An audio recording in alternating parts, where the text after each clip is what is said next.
அது என்ன சொன்னீங்க? கூட்டம் ஓட்டா மாறாது.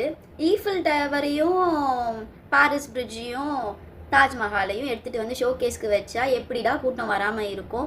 இவனுங்கெல்லாம் தற்கூரி பசங்க. ஜென்சி ஹிஸ்ட்ரினா என்னன்னு தெரியாது, பாலிடிக்ஸ்னா என்னன்னு தெரியாது, ஒன்றுமே தெரியாதவனுங்கெல்லாம் பாலிடிக்ஸ் பற்றி பேசுகிறானுங்க. காலகாலமாக நாங்கள் தான் இருக்கோம், நாங்கள் தான் இருப்போம். என்னென்னடா பேசுனீங்க? ஹிஸ்ட்ரியையும் பாலிடிக்ஸையும் எங்களை மாதிரி இருக்க கிட்ஸை திரும்பி பார்க்க வச்சாருல்ல. அவர் ஆக்டராக இருந்தாலும் எனக்கு கவலை இல்லை, அவர் யாராக இருந்தாலும் எனக்கு கவலை இல்லை. But the only one man who turned every kids and youths to look in to politics, அது ஒன்று தான் இன்றைக்கி அவரை இங்கே நிற்க வச்சிருக்கு. ஓகே, நீங்கள் எல்லாரும் சேர்ந்து பாலிடிக்ஸ்னால் என்னென்னு எங்களுக்கு கற்றுக் கொடுத்துருந்தீங்கன்னா உங்கள் பின்னாடி நாங்கள் நின்றுருப்போம். நீங்கள் யாரும் அதை செய்யலை. இன்றைக்கி எல்லாரும் சொல்கிறீங்கல்ல, அவர் ஒரு ஆக்டர், அவர் பின்னாடி போயிட்டீங்க, அப்போ ஆக்டர் வந்துட்டா வந்து சிஎம் ஆகிடலாமா, என்னென்னமோ பேசுகிறீங்க. எனக்கு புரியல. ஆக்டர் வந்துட்டாரு, உட்கார வச்சிட்டோம், சேஞ்சே உங்கள் யாருக்கும் தேவையில்லை. 5 வருஷமாக நடந்த கொலை கரப்ஷன் இது எல்லாமே கரெக்டாப்போ? இப்போ வரைக்கும் you are just blaming him and you are just blaming us. பரவாயில்ல, இருந்துகிட்டே போட்டும், பரவாயில்ல, இட்ஸ் ஓகே. இதுக்கு முன்னாடி என்ன எல்லாருமே கான்ட்ரவர்சி, பாலிடிக்ஸ் பேசாத, உன்னை எல்லாருமே கார்னர் பண்ணுவாங்க, உனக்கு நிறைய பிரச்சனை வரும், மற்றதெல்லாம் பேசு, பாலிடிக்ஸ் பேசாத, நிறைய பேர் எனக்கு காமெண்ட் டிஎம் எல்லாமே பண்ணியிருக்கீங்க. பட் இன்னைக்கு கான்ட்ரவர்சியான பாலிடிக்ஸ் பற்றி பேச வரல.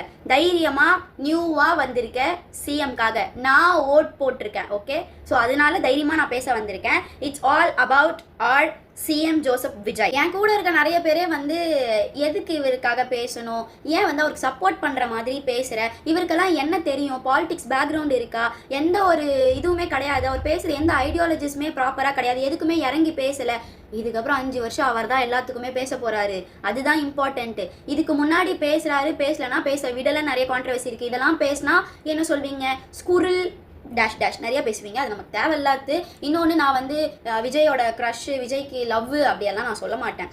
எவன் நல்லது பண்ணுவான், எவன் கெட்டது பண்ணுவான்றத இதுக்கு முன்னாடி இருந்த எந்த ஜென்ரேஷன்ஸுமே யோசிக்கலை. யோசிச்சு நாங்கள் சொன்னாலும் நீ ஏன் சொல்கிற, எங்களுக்கு தெரியாதா? அதாவது இன்னைக்கு ஓட்டிங் ரைட்ஸ் கையில் வந்து இவங்களுக்கு போடுங்கன்னு நாங்கள் போடுறோம், நீங்களும் போடுங்கன்னு பேசும்போதே நீங்கள் வந்து உனக்குலாம் என்ன தெரியும்னு பேசுகிறீங்க.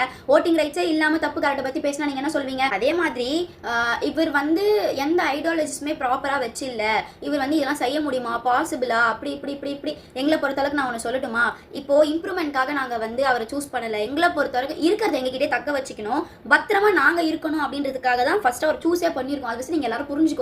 எங்களுக்கு வந்து ஐயோ இது வேணும், ஐயோ அது வேணும், எங்களுக்கு வந்து இந்த மாதிரி நிறைய கொடுங்க கொடுங்க கொடுங்க கொடுங்கன்னு கேட்கல, கொடுக்காதீங்க, எங்களை பத்திரமா வச்சுக்கோங்க இந்த நேஷனுக்குள்ள. அவ்வளோதான் எங்களோட ஆசையே. அவர் அதை சொன்னார். Safety is first and safety is equally separated. Okay, மென்னுக்கும் விமனுக்கும் எல்லாருக்குமே ப்ராப்பரான சேஃப்டி வேணும், அதுதான் என்னோட ஆட்சியில் நான் கொடுக்க போறாதான் ஃபர்ஸ்ட் அப்படின்னு அவர் சொன்னார். So obviously